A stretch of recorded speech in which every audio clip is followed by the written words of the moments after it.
আজ আমাদের দীঘাতে সেকেন্ড ডে। তো সকাল, সকাল উঠে দেখো চা বিস্কুট খেয়ে একটু রেস্ট নিয়ে চলে গেছিলাম টিফিন খেতে। আজকে টিফিনে হয়েছিল কচুরি, ছোলার ডাল আর একটা করে ডিম সিদ্ধ। তো এখানে এসে রেডিও হয়ে নিয়েছি আমরা সমুদ্রে যাব বলে। যেহেতু আজকে রবিবার, এতটা ভিড় যে স্নান করতে পারিনি। তার জন্য গিয়ে একটু পাটা ভিজিয়েও নিয়েছি আর সুন্দর করে ভিডিও করে নিয়েছি, তোমাদের সঙ্গে শেয়ার করছি। তারপরে ওখান থেকে চলে গেছিলাম ডাব খেতে। সমুদ্রে গেলে তো ডাব খেতে খুবই ভালো লাগে। আর যেই শাঁস দেওয়া ডাবগুলো থাকে সেই ডাবগুলোই নেওয়া হয়েছিল।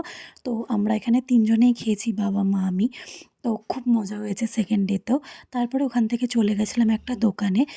দোকান থেকে এই দেখো এই ২ টো ললিপপ নিয়েছিলাম। দিয়ে কিছু খাজা নেওয়া হয়েছিল। অনেক কিছুই নেওয়া হয়েছিল। অনেক শপিং করেছি। ওখান থেকে বাড়ি চলে এসেছি। দেখো এটা তারপরে বসে, বসে খাচ্ছিলাম, তাই তোমাদের দেখাচ্ছিলাম। কত কিউট দেখতে। দুপুরের খাওয়ার সময় হয়ে গেছে, তাই তো চলে গেছিলাম খেতে।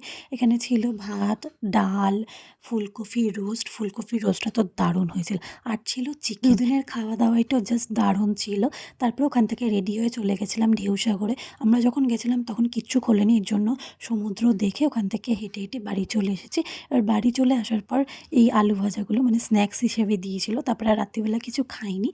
তো বাসে উঠে গেছি। আজকে যাচ্ছি আর বাড়ি। তো টুকটাক তোমাদের সঙ্গে কিছু ফটো শেয়ার করলাম। আজকের জন্য এইটুকুনি। টাটা, দেখা হবে নেক্সট ব্লগে। বাই।